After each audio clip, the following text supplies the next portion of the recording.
Justiça do Estado de Pernambuco decreta a prisão preventiva contra Gustavo Lima por suspeita de integrar organização que movimenta jogos de azar online, ocultação de bens e lavagem de dinheiro. E você vai ver ainda. Presidente Lula discursa em Assembleia Geral das Nações Unidas.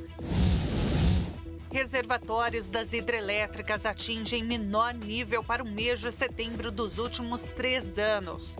Essas e outras notícias você confere a partir de agora. Olá, bom dia para você. Seja muito bem-vindo ao Redação Hit, edição manhã. Agora são 11h36 e nós chegamos ao vivo com as principais notícias. Hoje é terça-feira, 24 de setembro. Durante o seu discurso na edição de número 79 da Assembleia Geral da ONU em Nova York, o presidente Lula falou sobre a importância de tomar uma providência imediata para frear o aquecimento global e as consequências que o clima vem enfrentando em todo o mundo. O planeta já não espera para cobrar da próxima geração e está farto de acordos climáticos que não são cumpridos. Está cansado de meta de redução de emissão de carbono negligenciadas do auxílio financeiro aos países pobres que nunca chega. O negacionismo sucumbe ante as evidências do aquecimento global. 2024 caminha para ser o ano mais quente da história moderna. Furacões no Caribe, tufões na Ásia, seca e inundações na África e chuvas torrenciais na Europa deixam um rastro de morte e de destruição. No sul do Brasil, tivemos a maior enchente desde 1941. A Amazônia está atravessando a pior estiagem em 45 anos. Incêndios florestais se alastraram pelo país e já devoraram 5 milhões de hectares apenas no mês de agosto. E foi decretada a prisão do cantor Gustavo Lima no âmbito da Operação Integration. A juíza acatou um pedido da Polícia Civil de Pernambuco e rejeitou argumentos do Ministério Público de Pernambuco, que na última sexta-feira tinha pedido a substituição de prisões preventivas por outras medidas cautelares. A ação investiga uma suposta organização criminosa que atua em jogos ilegais e lavagem de dinheiro. Segundo a Justiça, Gustavo Lima teria ajudado José André da Rocha Neto, dono da casa de apostas Vai de Bet, e sua esposa a fugirem do país. Os dois têm mandados de prisão em aberto desde a deflagração da operação no dia 4 de setembro. De acordo com a juíza, esses indícios reforçam a gravidade da situação e a necessidade de uma investigação minuciosa, evidenciando que a conivência do cantor sertanejo com os foragidos não apenas compromete a integridade do sistema judicial, mas também perpétua a impunidade em um contexto de grave criminalidade. A juíza também determinou o bloqueio cautelar de todos os imóveis matriculados nos CPFs e CNPJs de Gustavo Lima, bem como o bloqueio de valores de contas bancárias e aplicações financeiras do cantor. A decisão judicial também determina que os mandados de prisão dos foragidos da investigação sejam incluídos na difusão vermelha da Interpol.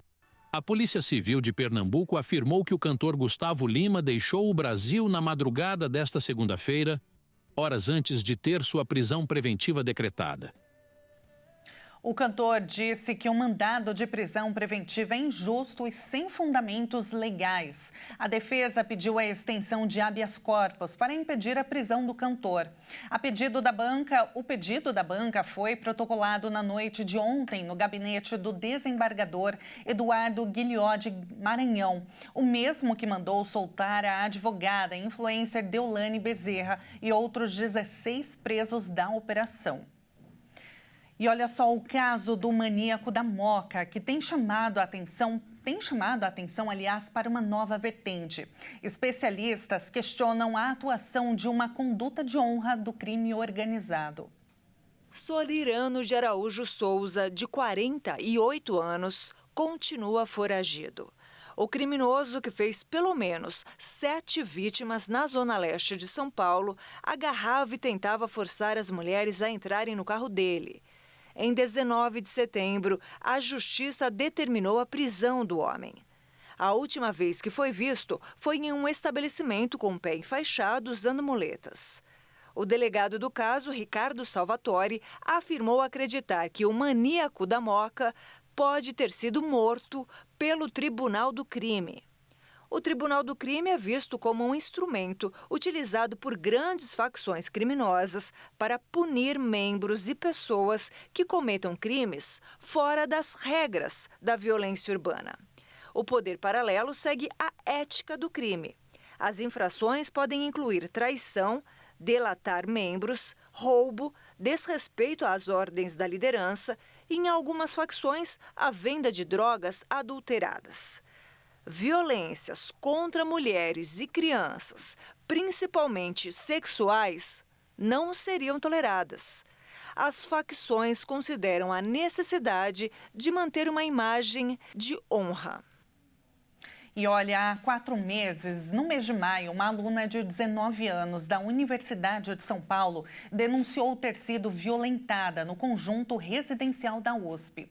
Apesar da medida protetiva, a maior universidade do país não tomou medidas para afastar o agressor da vítima. O suspeito segue frequentando as aulas normalmente e vivendo na habitação, a poucos metros do apartamento da vítima, de 19 anos.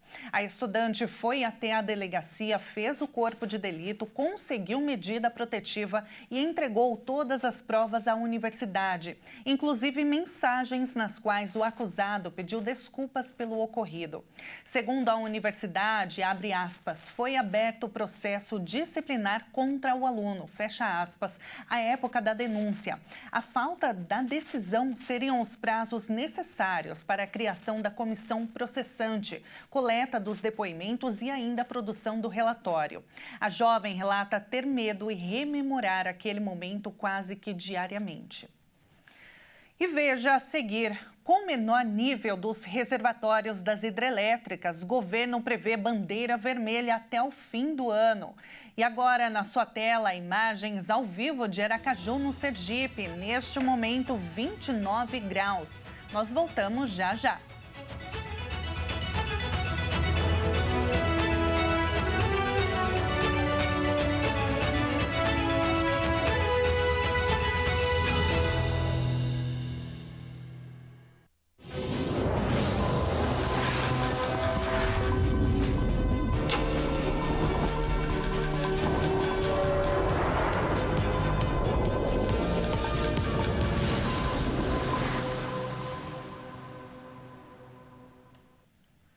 E nós estamos de volta agora pelo horário de Brasília. Faltam 15 para o meio-dia.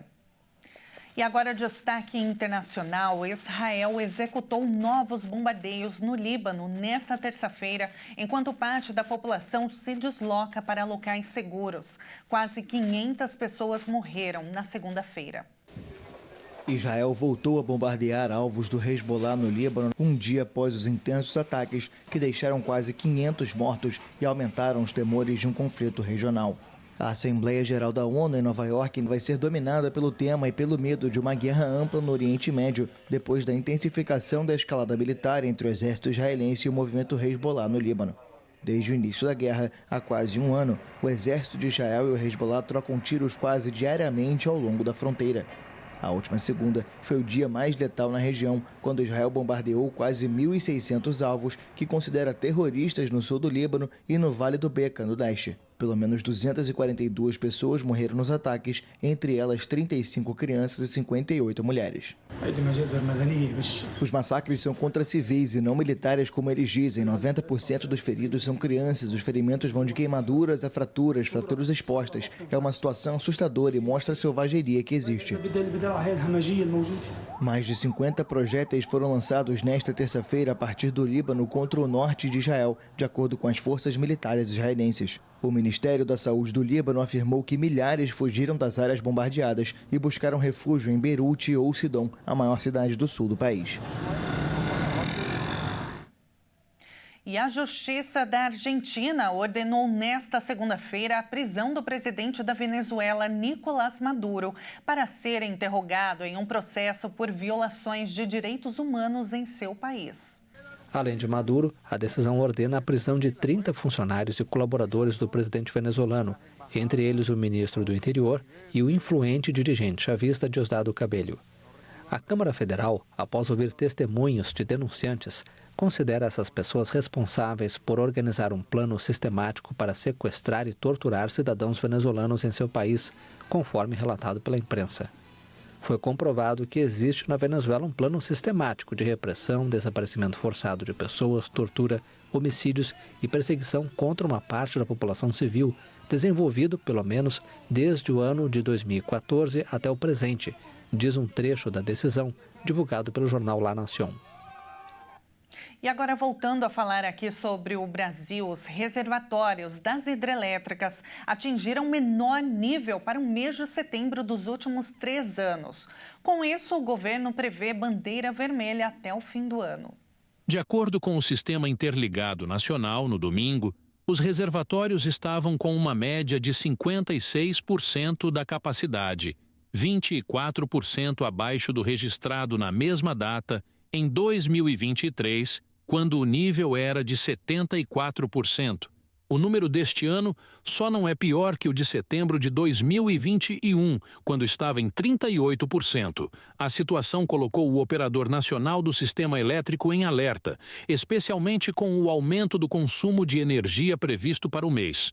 Além disso, o governo estuda o retorno do horário de verão e prevê bandeira vermelha nas contas de luz até o fim do ano. Houve uma queda no nível dos reservatórios em todas as regiões do país. No Sudeste e Centro-Oeste, o volume chegou a 48%, um nível que só era esperado para o final do mês.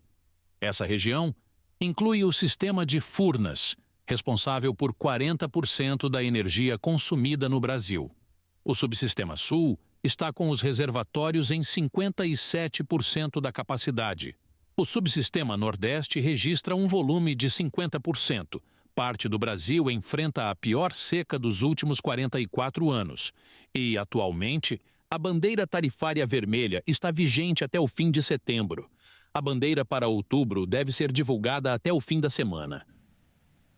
Bom, diante de tantas notícias pesadas e agora um pouquinho ruim, né, com relação ao nosso bolso, nós vamos agora deixar o jornal um pouco mais leve, porque nós vamos conhecer um lugar diferente, com rinocerontes, elefantes, girafas, búfalos, muitos pássaros das mais diversas espécies. Nós vamos agora conhecer um pouquinho do parque chamado Kruger National Park, na África do Sul, que é considerado um dos melhores do mundo para safari. O parque ocupa uma área de quase 2 milhões de hectares, ao longo de 350 quilômetros de norte a sul, ao longo da fronteira com Moçambique, com savanas, florestas e rios. Por lá encontram-se mais de 140 espécies de mamíferos, mais de 500 espécies de pássaros, além de centenas de répteis, anfíbios, peixes e borboletas. Kruger National Park é considerado um dos melhores do mundo para safaris. Um paraíso natural, onde é possível conhecer e admirar de perto os animais mais perigosos para caçadores como leões, leopardos, elefantes, búfalos e rinocerontes.